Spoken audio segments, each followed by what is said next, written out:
Hello everyone. I am back going ahead and showing you guys a little bit more of the graphing.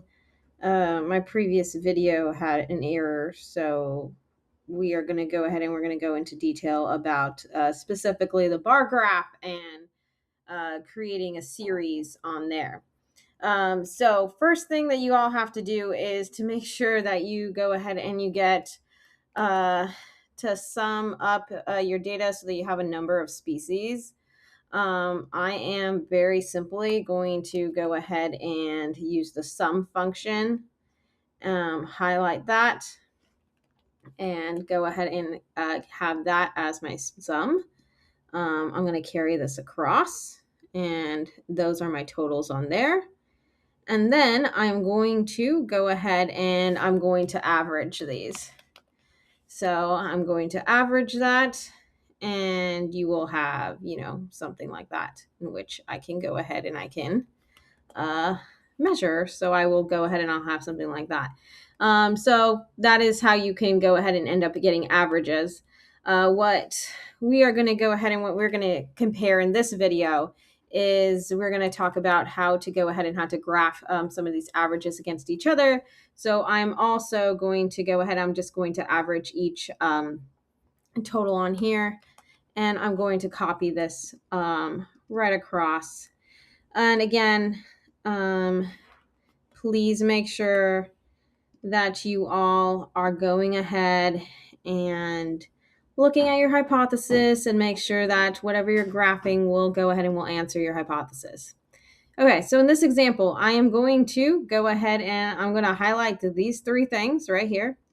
And I am going to create a graph. So I have this graph on here. And I have something that looks like this. It's okay, but there are a few problems. First of all, I need to go ahead and I need to make this some separate series. So if I go ahead and I click select data, I get something that looks like this. And you will see that I have these things on here. I'm going to edit my series so that not all the data is together. You will notice that you will see that in this case, I have all my bees like together. I want to go ahead and I want to make sure that this is separate. I'm going to name each of them so I know what they all are. I'm going to add this pellet 2, and then I'm going to assign it a value by clicking on it. And then I'm going to add pellet 3.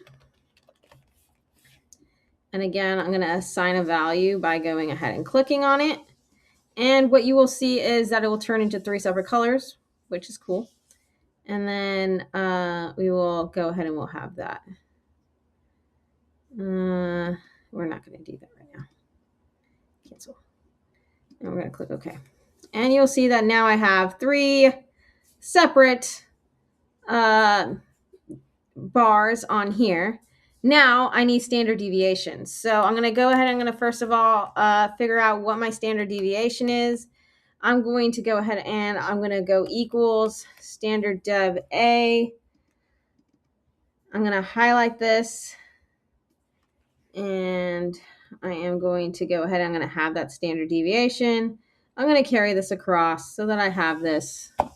And again, for you guys, please make sure that you take your standard deviation as well, right? And we're going to use our standard deviations for our error bars. So what I have to do is I'm going to add something with this little green cross. I'm going to add error bars, and I'm going to go to more options.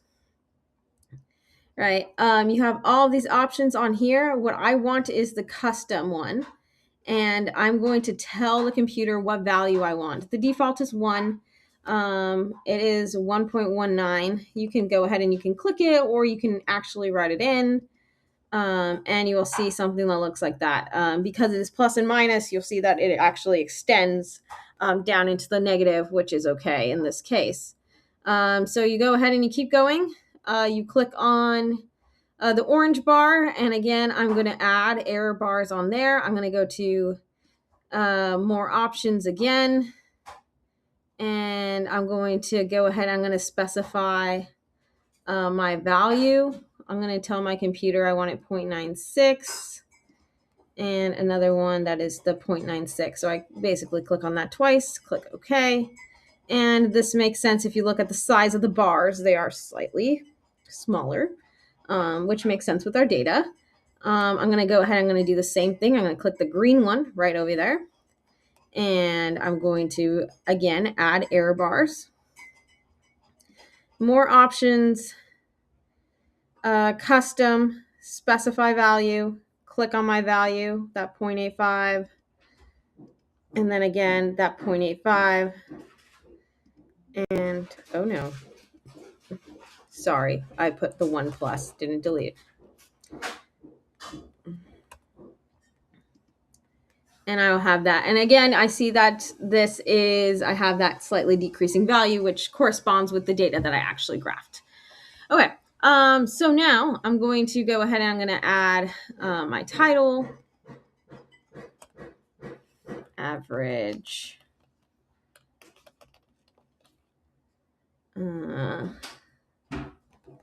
average species richness in pellets. Species richness in pellets to 3. I'm going to also go ahead and I'm going to add my axes titles. For your titles that you guys have, just keep in mind, you definitely do need axis titles, so make sure that you guys do add that. As far as when you guys are adding the actual graph title, depending on your lab professor, they may or may not like that. So it's up to you on how you will go ahead and how you go about that. So please check in with your lab professor. This one, I'm going to go ahead, I'm going to title my pellet 1, pellet 2, and pellet 3. And I'm just going to shape this out. If you go to the data, you can also like title it that way. Whichever way you find easier, you can go ahead and you can do.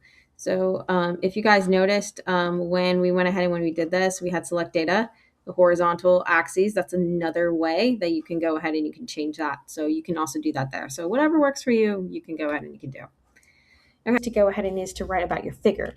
So we're going to go ahead and we're going to write figure 1, and then I'm going to describe what I have going on.